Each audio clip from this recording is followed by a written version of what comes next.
This is Coach and the Kid. I'm the Kid, and today Coach and I are going to be talking about the 2023 NBA Draft and the winners and losers from each team.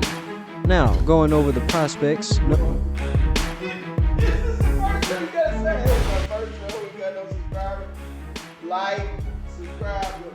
Well, maybe you'd like to help with that. Like and subscribe to this show. If we'll be back here as many times as we can to talk about anything sports related. Now, getting to the actual picks. Number one, as everyone knew would be, was Victor Wembanyama, and after that was Brandon Miller, Scoot Henderson, Amen Thompson, Ausar Thompson. Can we hear the team? That's a lot of words to go through. I need to hear the teams, man. Wembanyama to the Spurs, Miller to the Hornets, Scoot Henderson to the Trailblazers, Amen Thompson to the Rockets, Ausar Thompson to the Pistons, Anthony Black to the Orlando Magic, Bilal Coulibaly to the Pacers, Jarris Walker to the Wizards, Taylor Hendricks to the Jazz. Jarris Walker ended up with the Pacers. Yeah, but you said don't go over the trades yet. For me, I'm telling myself.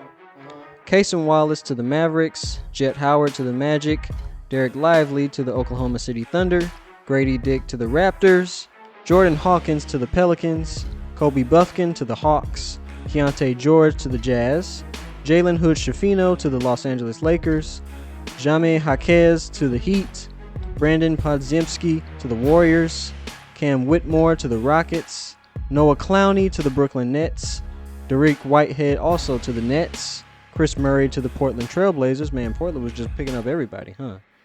Olivier Maxence Prosper to the Kings, Marcus Sasser to the Memphis Grizzlies, Ben Shepherd to the Pacers, Nick Smith to the Hornets, Bryce Sensabaugh to the Jazz, Julian Strawther to the Pacers, Kobe Brown to the Clippers, James Nagy to the Pistons, Jalen Pickett to the Pacers, Leonard Miller to the Spurs, Colby Jones to the Hornets, Julian Phillips to the Celtics, Andre Jackson Jr. to the Magic, Hunter Tyson to the Thunder, Jordan Walsh to the Kings, Mohamed Gouye to the Charlotte Hornets, Maxwell Lewis to the Nuggets, Amari Bailey to the Hornets, Tristan Vucevic to the Washington Wizards, Ryan Rupert to the Portland Trailblazers, Sidi Sissoko to the Spurs, G.G. Jackson to the Memphis Grizzlies, Seth Lundy to the Atlanta Hawks. What number is that?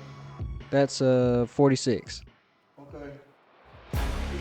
Mojave King to the Lakers, Jordan Miller to the Clippers, Imani Bates to the Cavaliers, Keontae Johnson to the Oklahoma City Thunder, Jalen Wilson to the Nets, Toumani Camara to the Phoenix Suns, Jalen Clark to the Minnesota Timberwolves, Jalen Slauson to the Kings, Isaiah Wong to the Pacers, Tariq Beberovich to the Grizzlies, Trace Jackson Davis to the Wizards, and Chris Livingston to the Milwaukee Bucks. Now, aren't there supposed to be 60 picks? Was that wasn't 60? No, it was 58. Oh, two people decided they didn't want to do it. So, okay. Okay. So, Coach, who were the winners and losers of this year's draft? Okay. Thank you, Kid, for all of that. Who do I want to start with? Losers or winners? I guess I'll start with the winners. The Trailblazers. You know, bad teams do what bad teams do. Bad organizations always make bad decisions. I'm kind of setting myself up here. But the Hornets passing on Scoot Henderson will haunt them for years. Like you just don't pass on people like that. I don't care that you have LaMelo. LaMelo hasn't proven anything in this league other than that he can put, butts in the seats, which is important. But they haven't won anything. Scoot wants to win. And, to be fair, I'm not even sure it would have been a great fit, but Scoot is better than LaMelo. And he's a guy that you can build a franchise around. Meanwhile, Brandon Miller, I will reserve my comments for the second half of this when we talk about losers of the draft. But the Hornets consistently make the wrong decisions. Michael Jordan, for all those that talk about his greatness as a player, which he was, he is one of the worst GMs of all time. in the history of the game. And allegedly this was his last pick, and he left him with a gift, a bad gift. So they definitely lost not getting Scoot. But winners is Portland. Portland not only, who else did they get? They got Scoot and Chris Murray. okay, they got Keegan's brother. Chris is not as good as Keegan, but he knows how to play the game. He's going to be in a rotation. You know, even if you can get a rotational guy out of the draft, is good. So you know, they did awesome. Did they get anybody else? Yeah, they got a guy from France, Ryan Rupert. Okay, I don't know him. Did who got Trace Jackson Davis? Wasn't that like the last pick or close to the last pick? Because that was a heck of a pick. The Wizards. Okay, the Wizards were very active. But yeah, Trailblazers are winners. Pacers. The Pacers are the opposite of what everything I just said. They've been making great decisions for the past few years. One of the decisions for me that still haunts the Pistons amongst the many decisions is not getting what's my man name? The guard. I don't know who you're talking about. The Pacers guard. The dude. Young Magic. Yeah. Not getting Halliburton was a horrible decision that the Pistons made.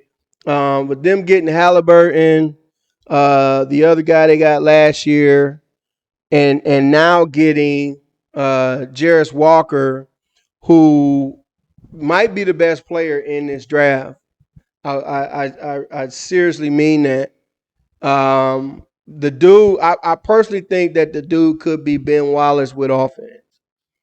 I really, and I know that's like blasphemous words to say, but he's that good defensively. And see, the thing about Ben, everybody talked about, you know, him in the post and all that. Ben could defend 1 through 5. And that's what Jace could do. But Ben could not shoot threes. Ben could not hit step back LeBron fadeaways. He's a great playmaker.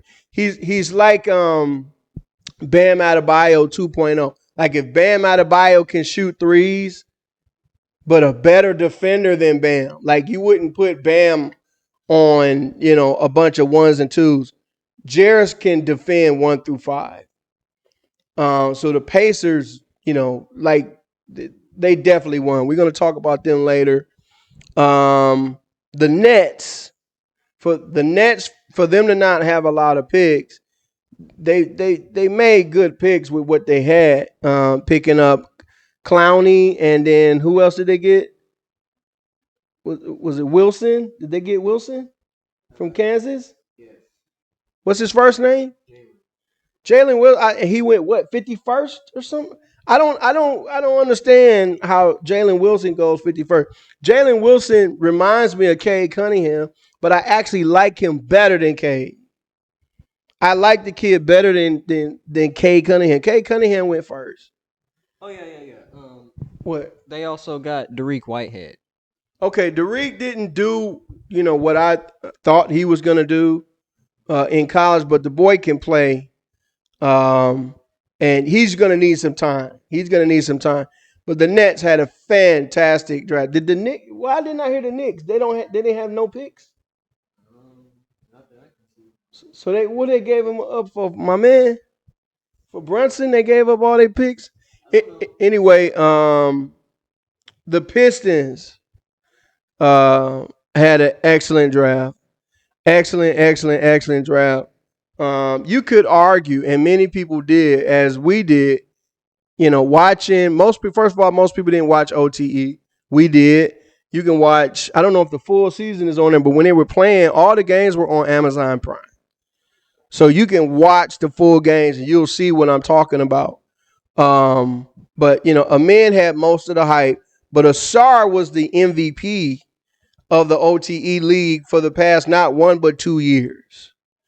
And when the game was on the line, especially in this last playoffs, it was Asar hitting the game-winning shot. Amin hit a game-winning shot too, going to the hole. Asar hit a game-winning 3, for the last game. And, it was so great for him to do that because at the start of the season, he couldn't shoot at all. But in the finals, I think dude was at one time, he was like 4 for 4. Then he missed a couple. Then he hit the game winner. So that's kind of the difference between the two. Amin is a better finisher. They're both great finisher, but Amin is a little bit better, a little more jelly finishing. Asar is the better shooter right now. But their games are very, very similar. Amin's vision is nuts. Like his vision is incredible. And they're going to have a hard time trying to figure out in Houston who should have the ball. They really don't have a true point guard. If I'm coaching the team, I put Amin at the point and Jalen at the 2. Yeah, but he had a lot of turnovers though at OTE, and that was against just high school. But first of all, they weren't high school level. These kids can ball. A lot of people don't understand that. It doesn't seem that turnovers matter anymore. Because you know who has a lot of turnovers? Jokic. You know who else has a lot of turnovers? Luka Doncic. Okay, they used to shun the turnovers, and I believe they still should. But nobody talks about turnovers. When Chris Dunn, who I think was the 5th pick or something when he came in, all they talked about was his turnovers. And he came in the league turning the ball over a ton, and it hurt his career. Most of the time when Jokic had, people talk about, he has 10 assists. You look in the box score, he also has 7 turnovers, 5 turnovers. Luka has been leading the league in turnovers. Nobody talks about it. So, but I agree with you. But, that's something that I believe that he can work on. So those teams, I feel like really set the bar for the drafting. The Pistons also got Sasser. I got to see a lot of Sasser because I was watching a lot of Houston, watching Jarris Walker. And when the game was on the line, it was giving the ball to Sasser. But he's more of a Lou Williams type, just a kind of a one trick pony. A Jordan Clarkson. That's a better example. Just give him the ball, ISO 1-on-1. He'll get his own shot, which every team needs. Specifically off the bench, needs to improve his playmaking. He's a great defender, but to get a guy like that at 25, that's awesome. So I think those were your winners. Now losers, as I said, Charlotte Hornets. Just keep on losing. Just keep on. It's going to be another horrible season. I'm just going to tell you right now. We're going to keep it real on this show. We're not going to sugarcoat. Brandon Miller, I don't even think he deserved to be a first-round pick at all. Number 1, because of the stuff he did on the court. I heard about the hype of Brandon Miller. Every game we watch, I'm waiting. I'm like, why are we watching? What did you think about Brandon Miller? Well, the first impression I had of Brandon Miller was his gun incident. So I wasn't thinking about him getting drafted at all after that. And then when I saw him play, I'm like, this is me. I'm watching. What was your opinion though? He's just a regular player. He had one good game in the NCAA tournament. Or was it? Was it before then? It was before. But then when the tournament started, he turned into nothing. Right. But I mean, he doesn't beat people. See, in the NBA, a lot of people have a lot of problems gauging players. In college, you can run sets and systems and all of that, and you can get a guy open in college. In the NBA, you have to be able to beat people one-on-one, and he doesn't have a quick first step. He doesn't dribble the ball well enough. He doesn't create separation. Yes, he's tall, but the way that he shoots, he kind of brings the ball down a little bit to where it could be blocked, just a little bit. Not Lonzo Ball down, but he doesn't shoot his height. And so it becomes, in a split second, a good shot can become a shot that can be blocked. if you don't get it off in time. Now, he's young. A lot of guys have mechanic issues and all that. But what you can't teach is the first step. And he just doesn't have that burst, and he's horrible at the rim. So he's really just, a shooter, spot up shooter. And he did okay in college, but you're not going to get those same shots off, against NBA players. So Charlotte is a loser. The Orlando Magic, somebody has to tell me what Anthony Black does special. I have the same opinion of Anthony Black on the court, not off the court as Brandon. There's absolutely nothing there that I saw, and I watched a ton of college ball. So I don't get that. And then quite possibly one of the worst picks of the whole first round was Jet Howard. And, I watch a ton of Michigan basketball. I'm a Michigan basketball fan. I've been a Michigan basketball fan since the 80s. I know the program very well. There was a lot of hype for Jet Howard, ton of hype for Jet Howard.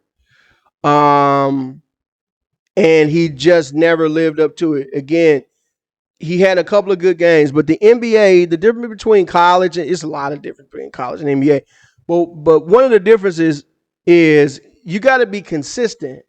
Scoring 40 and then scoring 2 does not scream that you're going to be a good NBA player. You know who else used to do that in college? Score 40 and then not be heard of? No. Anthony Edwards. Well, he still does that in the NBA now. That's what I'm saying. That's why the Timberwolves didn't beat. Who was they playing in the playoffs? The Grizzlies? I don't remember. That's what I'm talking about. When I saw Anthony Edwards, same thing. It was a lot of hype. Now, Anthony Edwards is significantly better than Brandon Miller and Anthony Bay. It's almost unfair to compare the two. The boy can play. He works hard. He wants to win. But he was super inconsistent in college. And so what you see in Anthony Edwards, he'll score 40, then he'll score 2. The same thing happened in the playoffs, right? So you got to watch for that. It's just basketball, guy. People act like, it's a new ball. And no, it's still basketball. So typically what guys do in college, they will do in the pros. And so if you're not blowing by people in college, right? If you're not dominating college, unless it was just a minutes restriction or something like that, you're not going to dominate in the pros. And so neither Anthony Black or Jet Howard, who was very hyped up, of course, being Juwan's son. And quite frankly, that's, Juwan worked in Miami, played in Miami, and the Magic drafted him. So I really think it was a connection that Juwan had that got, Jet Howard drafted. So, and then they got Amari Bailey, who I really like. But how many guards are the Magic gonna get? You got Fultz. You got what's my man name? The other NBA player's son. He's really improved. The light skinned dude with the dreads. I forget his name. He was a top pick. And he go to Carolina or something. Cole Anthony. They got rid of RJ because they had another guy. They got rid of RJ Hampton. RJ Hampton's on the Pistons now. Suggs. Right. They got Jalen Suggs, who I loved coming out of college. Now, Jalen Suggs, I'm looking for him to have a better year this year. He got injured. And when he came back, he wasn't that great. Suggs can play. But now you bring in Amari Bailey and now Anthony Black. So it's, and really, what's my man name from Duke? I promise I'm going to get these names. I got a lot going on in my head right now. No. The dude that runs the show in Orlando, the big Banchero. Banchero runs the offense. He runs the offense. So what do we need a traditional point guard for when not only Banchero, but another Michigan? You know what? That's what it is. It's the Michigan connected. They got Wagner.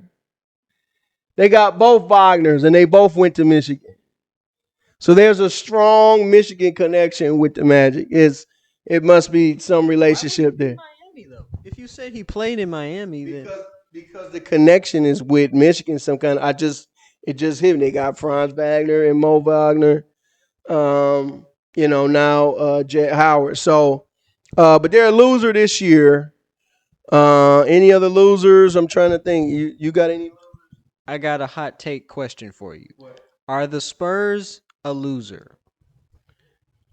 Yes. Yes, the Spurs are a loser. I'm gonna explain to you what they're not the top loser.